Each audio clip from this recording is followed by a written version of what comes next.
नारद मुनि का भगवान विष्णु को श्राप देना। एक बार ऋषि नारद जी ने घोर तपस्या की और उन्हें घमंड हो गया कि उन्होंने विषय विकारों पर विजय प्राप्त कर ली है। तपस्या पूरी करने के बाद वह अपने पिता भगवान ब्रह्मा से मिलने गए और उन्हें अपने उसी विश्वास से अवगत कराया। भगवान ब्रह्मा ने नारद जी से भगवान विष्णु जी से इस बारे में चर्चा नहीं करने के लिए आग्रह किया। चूंकि नारद मुनि अति आत्मविश्वास और उत्साह में थे, इसलिए उन्होंने अपने पिता द्वारा दी गई चेतावनी के बावजूद विष्णु जी के साथ वह बात साझा करने की सोची, अर्थात पिता की बात नहीं मानी। नारद मुनि अपने चाचा विष्णु जी से मिलने गए और शेखी बखारने लगे कि उन्होंने वासना पर विजय प्राप्त कर ली है और वे आजीवन तपस्वी का जीवन व्यतीत करेंगे। नारद मुनि के अभिमान और गलतफहमी को दूर करने के लिए विष्णु जी ने एक मायावी दुनिया रची, जहां पर एक सुंदर राजकुमारी का स्वयंवर आयोजित किया गया था और दूर दूर के प्रसिद्ध शासक राजकुमारी से विवाह करने आए थे। ऐसा भव्य उत्सव और तैयारियों को देखकर नारद मुनि राजकुमारी से विवाह करने के लिए उत्साहित हो गए। भगवान विष्णु का रूप मनमोहक है। नारद जी ने विष्णु जी को याद किया और उनसे उनका हरि रूप उन्हें प्रदान करने के लिए इच्छा जाहिर की। संस्कृत में हरि का अर्थ बंदर होता है।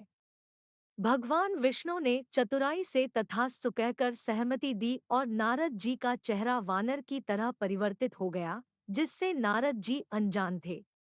स्वयंवर का समय आ गया और राजकुमारी ने शाही दरबार में प्रवेश किया। नारद जी कतार में खड़े थे और राजकुमारी की प्रतीक्षा कर रहे थे कि वह उन्हें माला पहनाए। वह पास आई, ऋषि नारद को देखकर भी अनदेखा कर आगे की ओर चली गई।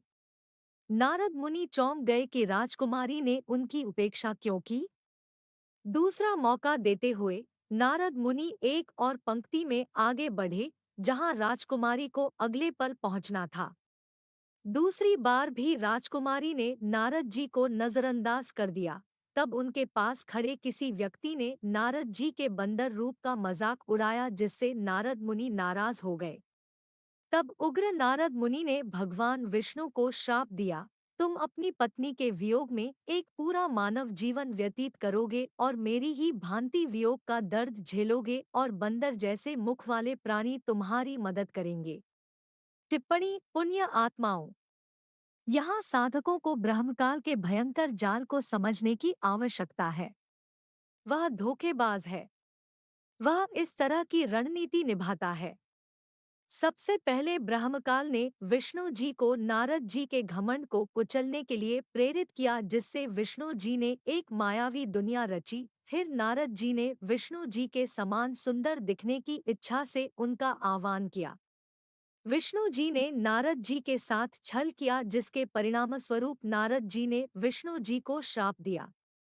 ब्रह्मकाल के 21 ब्रह्मांडों में विष्णु जी केवल सतोगुण विभाग के स्वामी हैं।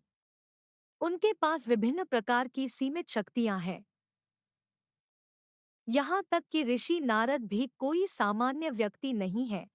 लेकिन विडंबना यह है कि त्रिलोकीय विष्णु जी नारद मुनि द्वारा दिए गए श्राप के प्रभाव को निष्प्रभावी नहीं कर सके और श्री राम के रूप में मानव जन्म में पीड़ित हुए।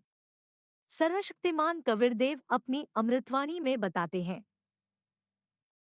तुम कौन राम का जपते जापन, ताते कटे ना यह तीनों तापम। आप किस राम भगवान की पूजा करते हैं जो आपको तीन ताप यानी अभिशाप से राहत नहीं दिला सकते। यह दर्शाता है कि उनकी पूजा का तरीका सही नहीं है और वे सर्वोच्च नहीं है। हमारा रिमोट कंट्रोल कसाई काल के हाथ में है, जो हमारे कर्मों को बिगाड़ता है और फिर 84 लाख जीवों की प्रजातियों में दर्द सहन करा के हमें अपने लोक में भी प्रताड़ित करता है।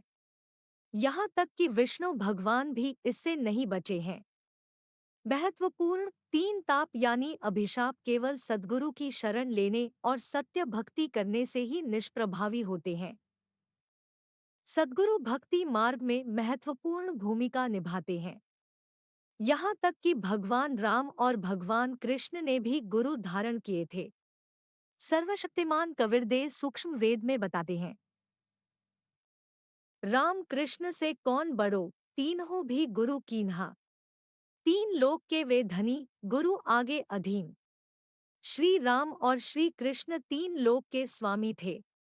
उन्होंने भी गुरु धारण किया और अपने गुरु की अनुमति से अपने सभी कार्यों को पूरा किया, भक्ति भी की और अपने मानव जन्म को अभिप्रायपूर्ण भी बनाया। कबीर, राम कृष्ण बड़े, तिन्हों पुर राजा।